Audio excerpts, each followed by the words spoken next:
예, 주간 시황하고 그동안 제가 좀 말씀드렸던 것들을 조금 짚어드리러 가겠습니다.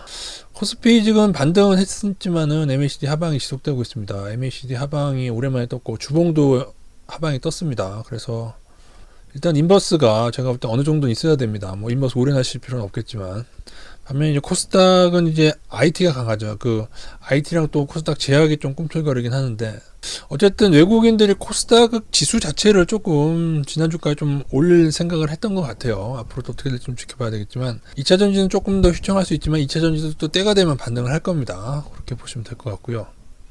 그런데 이제 미국의 은행의 여파가 점점 심해지고 있어서 단기적인 하락 요인이 될 수가 있습니다. 그러나 본격적인 급락 이번이냐, 그거는 조금 더 봐야 될 것 같습니다. 외국인 추이를 보고 외국인이 급격하게 계속 빠져나간다, 그러면은 좀 계속 조심을 하겠습니다. 오래전부터 얘기 말씀드렸죠. 금투자. 사실은 작년에 좀 강조를 드렸는데, 사실은 그 전부터 제가 금투자는 계속 떨어질 때마다 계속 모아가자라고 얘기하고, 진짜 인플레는 금이 오르면서 부도다라고 말씀드린 적이 있습니다.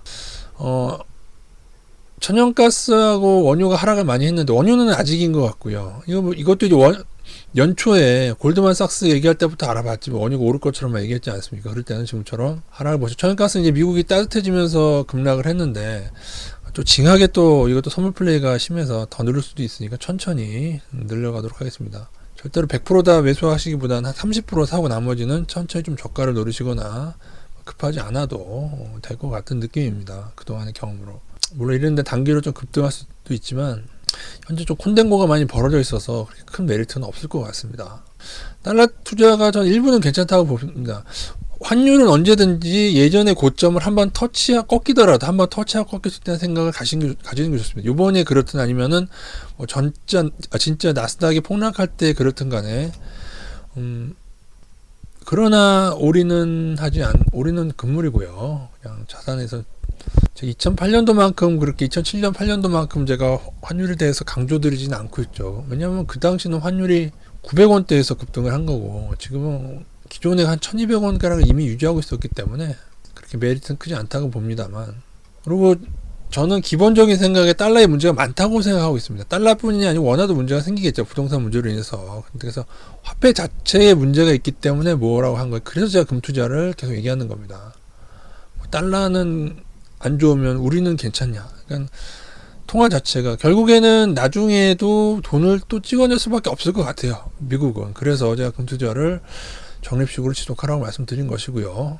나스닥이 좀 양호하게 했는데 이제 금요일날 만기가 지났습니다. 이제 새로운 국면을 봐야 될 것 같고요. 러셀하고 다우가 더 떨어진 것은 아무래도 은행주가 문제가 생겨서인데, 은행주 비중 축소는 은행주 저평가 얘기할 때부터 금융위기가 오게 되면 은행주는 좀 줄여야 된다고 이미 말씀드렸기 때문에 각자 잘 알아서 하고 계시리라고 믿겠습니다. 하지만 이것도 또 떨어지다 반등하고 하긴 하겠죠. 이번 주에 금리 동결될까 어떨까, 이게 또 문제인데, 여러분 CPI랑 금리만 쳐다보고 앉아서는 단기를 맞추기는 대단히 힘들 겁니다, 여러분. 우리 단기는 반대로 나올 수가 있으니까요. 인하하더라도 떨어졌던 때가 닷컴 버블 때 인하를 계속했는데 많이 떨어졌고, 이후에 침체가 와서 다른 거의 글로벌하게 다우지수든 다 끌어내렸죠. 중요한 건 여러분, 닷컴 버블 나스닥이 가장 많이 떨어졌고, 많이 오른 게 가장 많이 떨어졌고, 재밌는 것은 그 이후에 버블이 꺼진 후에 10년의 경우에는 나스닥 지지부진할 때 중국도 엄청나게 오르지 않았어요. 상해지수 2008년도까지 급등했잖아요. 그러니까 요번에 이 나스닥 버블이 끝나고 난 다음은 나스닥이 아니에요. 아시겠어요?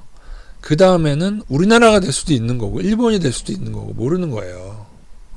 그런 식으로 버블은 국가별로 돌아가면서 일어났지, 나스닥이 10년 버블인데 TQQQ가 생긴 지 10년 됐는데 그거 딱 갖다 하면은 당연히 앞으로 여러분, TQQQ는 모든 기간 오랐다는 말 맞아요. 맞습니다. 왜냐하면 이게 생긴 지 10년 정도뿐이 안 됐거든요. 근데 나스닥의 30년, 50년 차트를 보시면은 여러분이 요번에 고통은 꽤 길 거다, 요 정도 시황 말씀드리고, 이번 버블이 급락할 때 이머징 마켓이 같이 좀 하락하겠죠. 근데 그래도 닷컴 버블 때를 생각하면은 나스닥이 훨씬 더 많이 떨어진다, 이걸 생각하면 우리나라 증시가 조금은 덜 떨어질 수도 있습니다. 근데 코스닥은 모릅니다. 개미들이 하도 많아가지고. 코스피 차트 MACD 하방이 아직 반등했지만 해소가 안 됐습니다. 요거 좀 조심하세요. 반등할 때마다, 그러니까 하방 뜰 때마다 꽤 많이 하락한 경우가 있어서 상방이 뜨면 안심하십시오. 좀 더 오르면 상방이 뜰 겁니다만은 아직은 하방이고, 주봉은 상방이 떴었는데 하방이 바로 떴죠. 그죠? 요거는 돌아오미 타블이 된 겁니다. 이것도 상방 뜨기 전까지 좀 조심해야 됐고, 그러니까 은행주가 코스피 쪽에 있지 않습니까? 그러니까는 우리도 조금 영향을 받을 겁니다.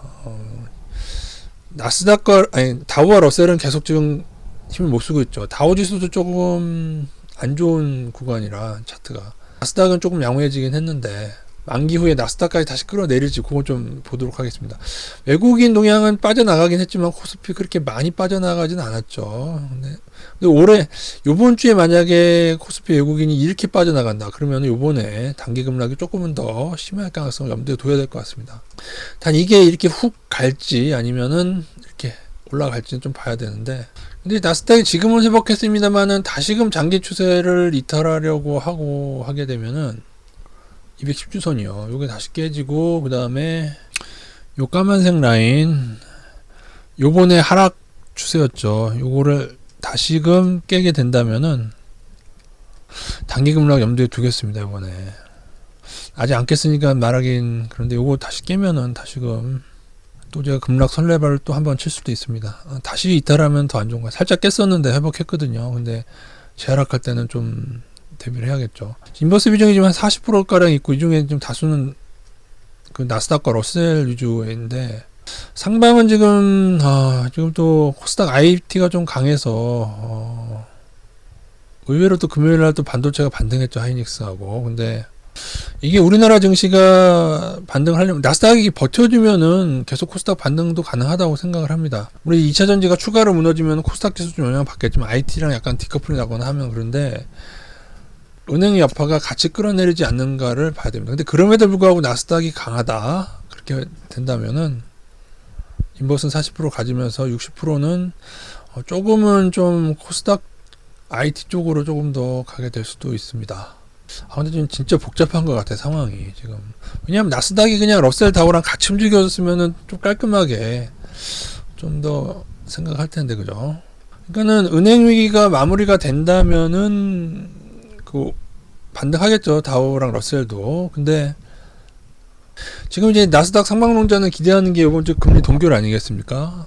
근데 여러분 금리 동결되면요 단기로 잠깐 오르다가요 여러분 그 닷컴 볼 때 금리 내렸는데도 나중에 줄줄이 떨어졌어요. 그러니까는 정말 무서운 게 여러분 CPI나 금리가 좋게 했는데도 그때 떨어질 때 이런 건 다 진통제 아니겠습니까? 금리라고 하는 거는 어차피 가장 큰 위험은 나스닥의 그 높은 가격이기 때문에 저희들은 그냥 차트대로 가야 됩니다.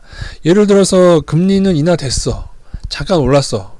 근데 오히려 외국인은 매도가 나오고 차트는 이 라인을 뭐 잠깐 오르다가 다시 깨. 그러면 저희는 금리 이딴 거 뭐 다 던져봐요. CPI 뭐 그거 봐야지 알아요.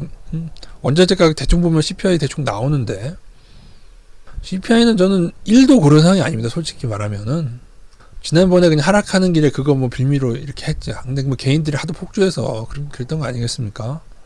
그래서 그런 식으로 보겠습니다. 근데 제가 아까 말씀드리기를 그럼에도 6월에서 9월 정도 사이에 좀 복격제 문제가 생기지 않겠느냐 했는데, 그거는 이제 제가 반등 시기를 여기를 시작으로 봤을 땐 그렇고, 근데 여기를 시작으로 보게 되면 3개월이 늘어나게 됩니다. 그렇게 되면은 6월에서 9월이 아니고 어떻게 돼요? 3월에서 6월 사이가 될 수도 있는 거예요. 그러니까 참 어려워요 지금. 그러니까 저는 요번에 급락이 오던지 아니면은 요번에 급락 여기서 그냥 쭉쭉 떨어지던지 아니면은 조금 떨어지다 다시 올려서 6월에서 9월 사이에 진짜 큰 문제가 그때가 진짜 고점이 오던지 그거 둘 중에 하나일 것 같아요. 9월 이후로 생각하기에는 조금 힘들 것 같습니다. 지금은 그래요. 뭐 여론은 낮지만 제가 이번이냐 아니냐를 요 나스닥 차트로 잘 가늠을 한번 해보겠습니다. 요런 예측은 무의미한 거예요 사실은. 그죠? 어차피 대응은 요거대로만 하도록 하겠습니다. 말씀드린 떨어져서 여기저기 언저리로 되게 됐는데 급락하기로 했으면 여기서 훅 빠진다. 요거는 늘 기억하고 조금 윗단에서 대응을 좀 잘 해보도록 하겠습니다. 그럼에도 우리 증시는 저평가도 많고 투자할 것도 있어 보여서 나중에 인버스를 늘리더라도 한 최대 60% 정도만 고려하도록 하겠습니다.